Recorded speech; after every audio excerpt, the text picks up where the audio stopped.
tonight, I want to talk a little bit about hunting tactics while you're floating the river. And one of the first things is to just constantly remember that sound travels a long distance over water. We've got a flat surface that goes clear around the next bend right here. And so what'll happen is any noises that you make in the boat are going to echo around that bend. So talking, things like that, or squeaky oarlocks. If you've got a squeaky oarlock, you want to stop and maybe put some graphite on it, or if you have some gun oil, maybe put a little bit of that in there to quiet that squeaky oarlock.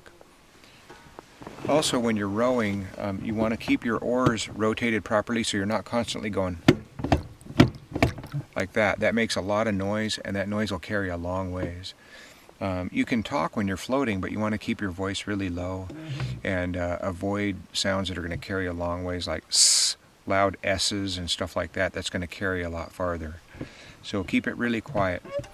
Sometimes what I like to do when I'm drifting, if I've got a high bank on one side or another, what I'll do is I'll wait till we're in a nice flat deep section, and I'll take one of my oars and I'll tuck it underneath the seat like that, and then I can do the same thing with the other one, just like that, and then I've got both hands free and I can glass.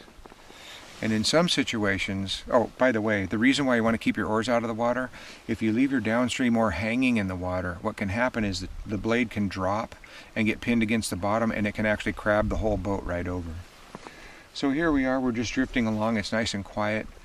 If I want to glass over a high bank, I can even stand up in the boat like this, and I can see right over that cut bank and look around with my binocular and maybe spot an animal that I wouldn't be able to see otherwise. We're hunting moose on this trip, and so and also the vegetation's really close to the river, so most of our game is going to be spotted right in the river corridor. On this hunt, we've seen several bulls that have been either in the river or standing on the river bank, and so that's where you want to be when you're hunting. Don't shoot them in the water. And don't shoot them in the water. So in this case, what I would do if I was going to camp on that point back there is I would set up my camp and everything, and then when I went out to hunt in the morning, I would just take the boat across the river or wade across if it's shallow enough, and then I would set on my stand over there.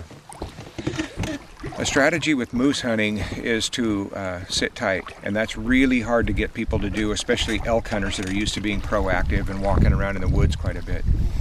But this time of the year, we're hunting after the 10th of September. The bulls are on the move, they're looking for cows, and so the longer you can sit still in one place, the better your odds are, generally speaking. Moose will move to you. If you're hunting in an area that has plenty of game, you're going to have animals coming right to you along the riverbank as they're looking for cows. So you don't want to be out there moving around a lot. So we sit on stands quite a bit. We'll either find some high ground and sit there all day and glass, or we'll get into a spot like that bend back there that we just talked about, where you can glass upstream and downstream, but you'll stay put in that spot all day. Also, the general pattern that we've seen with moose is they're pretty active during the morning hours, but they're not an early morning animal so much as you see with bears. Most of the moose that we've killed have been between 9 o'clock and 11 o'clock in the morning, or in the afternoon. On this hunt, we've seen a lot of activity at midday even, and that's just a function of the bulls out there looking for cows. They're not sitting very long at all. We killed a bull on this hunt that had hardly anything in his stomach at all. So he's out there looking for cows. He's not even feeding. So one of the rules of thumb is just to stay put. Bring a good chair to sit in and a paperback book or something, and just sit quiet, and you'll find game coming right by you.